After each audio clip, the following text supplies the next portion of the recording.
আল্লাহ রাসূল সাল্লাল্লাহু আলাইহি সাল্লাম ফজরের সালাতের জন্য চলে আসলেন। সালাত শেষ হয়ে গেল। আল্লাহ রাসূল সাহাবীদেরকে বললেন, সাহাবীরা, গত রাত্রে তোমরা কে কি স্বপ্ন দেখেছো? তোমাদের স্বপ্নটাকে তোমরা আমার কাছে প্রকাশ করো। এক এক সাহাবী তার ব্যক্তিগত স্বপ্নগুলো প্রকাশ করলেন। আল্লাহ রাসূল বললেন, সাহাবীরা শুনে রাখো, কালকে আমি এমন একটি স্বপ্ন দেখেছি যেটা তোমাদের জীবনকে পরিবর্তন করে দিতে পারে। আমি ঘুমিয়ে আছি, দুইজন ফেরেশতা, একজন আমার ডান কাঁধ ধরলেন, একজন আমার বাম কাঁধ ধরলেন, ধরে আমাকে নিয়ে চলে যাচ্ছে। যাইতে যাইতে দেখি একজন ব্যক্তি শোয়া অবস্থায় আছে, একজন ব্যক্তি দাঁড়ানো অবস্থায়। দাঁড়ানো অবস্থায় যে ব্যক্তিটা আছে, ওই ব্যক্তির কাছে বড় একটি পাথর, ওই পাথর দিয়া শোয়া ব্যক্তির মাথায় জোরে আঘাত করেছে। আঘাত করার সাথে সাথে ওই মাথাটা চূর্ণ বিচূর্ণ হয়ে যাচ্ছে। মাথার আঘাতে পাথরটা যখন দূরে চলে যাচ্ছে, দাঁড়ানো ব্যক্তিটা ওই পাথরটা আনার জন্য চলে গেল। আনতে আনতে ওই মাথাটি আবার ভালো হয়ে যায়। মাথার পাশে এসে ওই পাথরটি আবার তার মাথা আঘাত করলো। আমি তাদেরকে জিজ্ঞাসা করলাম, মান হাওলাই, এরা কারা? তখন তারা বললেন, আপনি সামনে চলেন। যাইতে যাইতে দেখলাম এক শ্রেণীর ব্যক্তি, তারা নিজেদের চোয়াল নিজেরাই টেনে ছিঁড়ে ফেলতেছে। আমি তখন তাদেরকে জিজ্ঞাসা করলাম, মান হাওলায়, এরা কারা? তখন বললেন, আপনি সামনে চলেন। আমি সামনে চলা শুরু করে দিলাম। হঠাৎ করে কিছু দূর যাওয়ার পরে দেখলাম তন্দুরি একটি বড় চুলা, যে চুলার ভেতরে নারী পুরুষ একই সাথে উলঙ্গ অবস্থায় উঠতেছে, আবার উলঙ্গ অবস্থায় নিচে নামছে। আগুনের ভেতরে তারা জোরে চিৎকার দিচ্ছে। আমি তখন জিজ্ঞাসা করলাম, মান হাওলাই, এরা কারা? তখন তারা বললেন, হে হাবিব, আপনি সামনে চলুন। সামনে যাইতে যাইতে দেখি একটি রক্তের সাগর। ওই সাগরের ভিতরে একজন ব্যক্তি হাবুডুবু খাচ্ছে। সাঁতার কেটে কিনারায় বাঁচার জন্য চেষ্টা করেছে। আর কিনারায় একজন ব্যক্তি আছে, যে পাথর দিয়ে ওই ব্যক্তির মাথায় জোরে আঘাত করেছে, আবার দূরে চলে যাচ্ছে। বাঁচার জন্য আবার কিনারে সাঁতার কেটে আসতেছে। দাঁড়ানো ব্যক্তি কিনারা থেকে আবার পাথর নিক্ষেপ করেছে। এমন শাস্তি হচ্ছে। সর্বশেষ আমি বললাম যে, মান হাওলায়, একের পর এক যে আমি আযাব দেখছি, এরা কোন শ্রেণীর ব্যক্তি আমাকে বলো।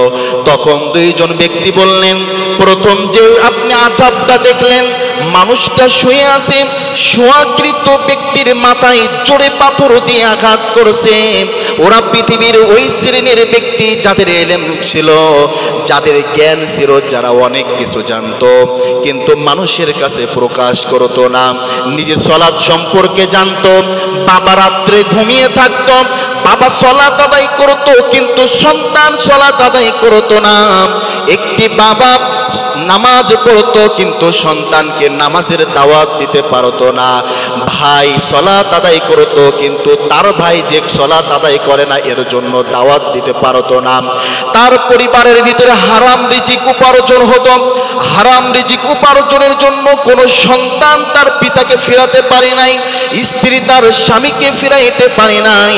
পৃথিবীর ভিতরে যারা ভালো কিছু জেনেছে কিন্তু পরিবর্তন হতে পারে নাই, এই পরিবর্তন যারা হইতে পারে নাই, কিয়ামতের দিবসে তাদেরকে আল্লাহ রব্বুল আলামিন পাথর দিয়া তাদের মাথায় জোরে আঘাত করে তাদের মাথা চূর্ণ বিচূর্ণ করে দিবেন। দ্বিতীয় নম্বর যে পাপের শাস্তি, আল্লাহ রাসূল জিজ্ঞাসা করলেন যে নিজের জিহ্বা এবং চোয়াল দুই দিকে ছিঁড়ে টেনে ফেলছে। একদিকের চোয়াল টেনে ছিঁড়ে ফেলছে, ফেলানোর পরে দ্বিতীয় চোয়াল যখন টানবে তখন প্রথম অংশটা ভালো হয়ে যাচ্ছে।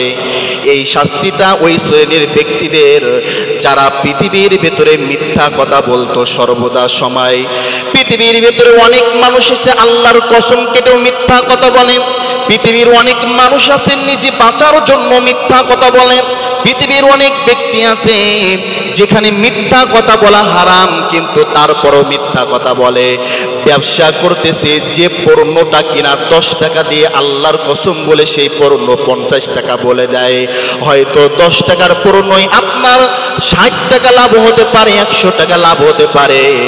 দুনিয়ার ভিতরে হয়তো আপনি কোটিপতি হতে পারেন, কিন্তু ব্যবসার ক্ষেত্রে যদি আপনি মিথ্যা কথা বলেন, চাকরির ক্ষেত্রে যদি মিথ্যা কথা বলেন, সংসার পরিচালনার ক্ষেত্রে যদি মিথ্যা কথা বলেন, কোন মানুষ স্বামী স্ত্রীর ভিতরে যদি মিথ্যা কথা বলেন, এই মিথ্যা কথা বলার কারণে কিয়ামতের দিবসে ওই শ্রেণীর ব্যক্তির জিহ্বা এবং 2 চোয়াল ছিঁড়ে ফেলে তাদেরকে শাস্তি প্রদান করা হবে। দ্বিতীয় নম্বর আল্লাহ রাসূল বললেন যে তন্দুরি চুলা, বড় চুলা, নারী পুরুষ একই সাথে উলঙ্গ অবস্থায় উঠছে, উলঙ্গ অবস্থায় নিচে নামে। এই শাস্তিটা কোন শ্রেণীর ব্যক্তি? আল্লাহ রাসূলের তখন ফেরেশতারা বললেন, হে আল্লাহর রাসূল, পৃথিবীর ভেতরে যারা অবৈধভাবে অন্যায় কাজ করেছে, অবৈধভাবে যারা অন্যায় কাজে লিপ্ত হয়েছে, আল্লাহ রাব্বুল আলামিন এই শ্রেণীর ব্যক্তিদেরকে এই শাস্তি প্রদান করবেন।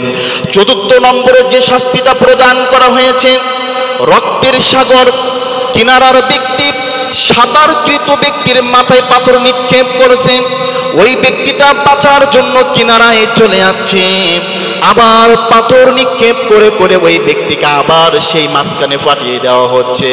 তাদের এই শ্রেণীর ব্যক্তিদেরকে শাস্তি দেওয়া হচ্ছে যারা পৃথিবীর ভিতরে সুদ খাইতো, যারা পৃথিবীর ভিতরে হারাম উপার্জন করত, যারা ব্যাংকে টাকা রেখে ইন্টারেস্ট খাইতো, যারা মানুষকে উপকার করার নামে লাখে 10,000, 5,000, 1,000 টাকা খেয়েছে, যারা মাঠে সম্পদ রেখেছে বন্ধক নামে, 5 বিঘা সম্পদ বা 1 বিঘা সম্পদ 2 লক্ষ টাকা দিয়েছে, 5 বছর ধরে খেয়েছে, 5 বছর পরেও ওই 1 লক্ষ 2 লক্ষ টাকা আবার ফেরত নিয়েছি।